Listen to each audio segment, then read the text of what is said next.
सबसे पहले dollar index के ऊपर आके बात करें। लास्ट वीक हमने ये सजेस्ट किया था कि स्ट्रॉन्ग रेजिस्टेंस को टेस्ट करेगा, एग्जैक्टली उसी को किया 100.25 के राउंड, एंड देन वहाँ से लास्ट 2 डेज से हम देख रहे हैं कि प्रेशर में है डॉलर इंडेक्स और ये नीचे आ रहा है। एज़ लॉन्ग एज ये बेयरिश है तो मैं फिर अब ऑप्ट करूँगा कि मैं यूएस डॉलर को सेल करूँ और उसके अगेंस्ट कोई और करेंसी ख़रीदूँ। यहाँ पे जब तक ये डॉलर इंडेक्स इस रेजिस्टेंस को प्रॉपरली ब्रेकआउट नहीं कर देता। सो इस केस में मैंने अब अपना फेवरेट पेयर पाउंड यूएसडी के ऊपर आया हूँ और यहाँ पे अगर मैं 1 आवर पे देखूँ, सो राइट नाउ जब ये अब आप तक पता नहीं कब पहुँचेगी ये वीडियो, एनीवेज़ ये मैंने जोन निकाला हुआ था इसका कि यहाँ पे टेस्ट करेगा और बाउंस करेगा, एग्जैक्टली उसी को टेस्ट करके बाउंस कर रहा है। सो अगर ये आपको कहीं भी नीचे मिलता है मंडे ट्यूसडे को, इसको फिर यहाँ पे अटेम्प्ट कर लें। स्टॉप लॉस जो हमने इसका रीसेंट लो देखा है 5 नवंबर को 1.300, बिग फैट नंबर, उसके नीचे हम अपना एसएल रख देंगे और एक्सपेक्ट करेंगे कि ये जो है अच्छी रैली करता हुआ जो ऊपर के जोन्स इसने बनाए हुए हैं 1.32 500 को और फिर उसके बाद 1.3287 को और हो सकता है 1.337200 को भी जाके टेस्ट कर जाए। डिसेंडिंग वैज का ब्रेकआउट है अपने लोअर हाइस को यहाँ पे इसने ब्रेक करके अब ये हायर लो बना रहा है यहाँ पे, और हो सकता है ये 1.31413, अगर आपको मंडे को ये 1.31500 से ऊपर भी मिलता है तो फिर वहाँ पे भी बाय करके तो ये वाली जोन के नीचे एसएल रखा जा सकता है। सो ओवरऑल मेरे ख्याल में इस रिवर्सल के ऊपर हम अटेम्प्ट कर सकते हैं विद दिस एसएल। और एक और चीज़ मैं बता दूं, जो लोग हमें नए देख रहे हैं उनको मैं बताता चलूं कि हम पाउंड यूएसडी को बहुत बेहतरीन तरीके से प्ले करते हुए आए हैं। पहले हम लोग इस पूरी रैली को लास्ट ईयर से बाय ऑन डिप पे चलते रहे। यहाँ से हम शुरू हुए थे 1.28 से और हमने इस पूरी रैली को प्ले किया था 1.37 बाय ऑन डिप वाली स्ट्रैटेजी पे। देन डिस्ट्रीब्यूशन के बाद ये आप देख रहे हैं हमारे प्रोजेक्शंस, हम इसको शॉर्ट करते हुए आ रहे हैं और हमारे जो टारगेट्स थे वो 1.31400 के थे, एग्जैक्टली टॉप से शॉर्ट करते हुए आ रहे हैं इसको। और अब जो है यहाँ से एक रिवर्सल हम एक्सपेक्ट कर रहे हैं, मैं कर रहा हूँ एटलीस्ट चार्ट्स के ऊपर कि ये बाउंस शो कर जाए यहाँ से।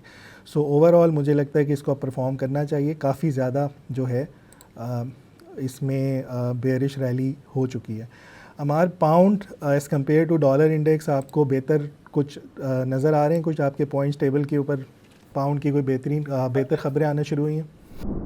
जी बिल्कुल। अच्छा, यहाँ पे मैं थोड़ा सा बताता चलूँ। जिस तरह से फराज ने ऑलरेडी बता दिया कि डॉलर इंडेक्स पाउंड यूएसडी को हम काफ़ी अरसे से इसको ट्रेड करते आ रहे हैं और हम बैक एंड पे, क्योंकि फंडामेंटल्स भी काफ़ी हद तक आपके सबसे ड्राइविंग फोर्स होते हैं बैक एंड पे, फंडामेंटल्स ही होते हैं, वही आपकी टेक्निकल्स के ऊपर काफ़ी अच्छा अप्लाई हो रहे होते हैं। ठीक है, यहाँ पे अगर मैं आपको दिखाऊँ तो दिस इज डॉलर इंडेक्स और ये आप फंडामेंटल्स को आप शॉर्ट टर्म पे भी अप्लाई कर सकते हो और लॉन्ग टर्म के ऊपर भी अप्लाई कर सकते हो। ठीक है, सो ये डॉलर के ऊपर मैं अपने एंड पे क्या कर रहा हूँ, तो ये आप लोग देख रहे हैं कि मेरी शीट्स यहाँ पे हम सरवार की वेबसाइट पे हमारी बनती जा रही है। कंज्यूमर डाटा आप लोगों को नजर आ रहा है, जैसे कि यहाँ पे मैंने सारे नंबर्स लिखे हुए हैं और ये हर वीक के अंदर हम इसको कंपाइल भी कर रहे होते हैं। फिर आपको हाउसिंग मार्केट का यहाँ पे डाटा नजर आ रहा है, फिर आप देखें इन्फ्लेशन से नीचे आपको डाटा नजर आ रहा है, लेबर मार्केट का नजर आ रहा है, आउटपुट का डाटा नजर आ रहा है और इसके नीचे हम क्या कर रहे होते हैं कि इन सारे मंथ्स को हम अपने एंड पे कंपाइल कर रहे होते हैं। अच्छा, इसके कलर्स का भी ऊपर थोड़ा सा काम होने वाला था, लेकिन ये जो ऊपर वाले फैक्टर्स हैं ये सारे आपके वो फैक्टर्स हैं जो कि स्ट्रॉन्ग बताते हैं कि करेंसी स्ट्रॉन्ग है और ये वाले फैक्टर आपको बताते हैं कि करेंसी वीक है। ठीक है, अच्छा, अगर मैं आप लोगों को फरवरी से ऑनवर्ड्स यहाँ पे दिखाऊं तो यहाँ पे अगर आप देखो तो $20 के ग्रीन थे, 14 आपके रेड थे, यानी कि ये जो आपके 20 स्ट्रॉन्ग पॉइंट्स थे, 14 वीक पॉइंट्स थे और ये ऑल द वे देखें ये चेंज होता गया। 17 आपके स्ट्रॉन्ग हो गए, 19 वीक हो गए, 12 स्ट्रॉन्ग हो गए, 22 वीक हो गए, फिर 8 स्ट्रॉन्ग, 25 वीक्स। तो आप देख रहे हो कि 4 महीने लगातार जो है डॉलर के जो फंडामेंटल्स हैं, बैक एंड पे अगर पूरे फंडामेंटल्स को देखें तो ये वीकनेस यहाँ पे चल रही थी और उसके बाद क्या हुआ कि जुलाई में जाके आपके ये फंडामेंटल्स जो हैं उसी तरीके से चेंज हुए, जिसकी वजह से मैंने भी अपना स्टांस पहले चेंज किया था। अगर आप बुल्स पियर्स को काफी अरसे से फॉलो कर रहे हैं तो अगर आप डॉलर इंडेक्स में इसी तरीके को आप सेटअप देखो तो कितने मजेदार इसमें फंडामेंटल्स अप्लाई होते हैं कि आप देखो यहाँ से फरवरी से अगर आप देखते हो बिल्कुल एग्जैक्टली 3 फरवरी से ऑनवर्ड्स आपका डॉलर नीचे गिरता आया और जुलाई में ही आपका जो फंडामेंटल्स है वो एकदम से शार्पली यहाँ पे ऊपर गए हैं, ठीक है। सो फंडामेंटल्स के साथ आप टेक्निकल्स साथ कंबाइन करें तो आपको बड़ी जबरदस्त एक ऑप्शन मिलती है, ठीक है।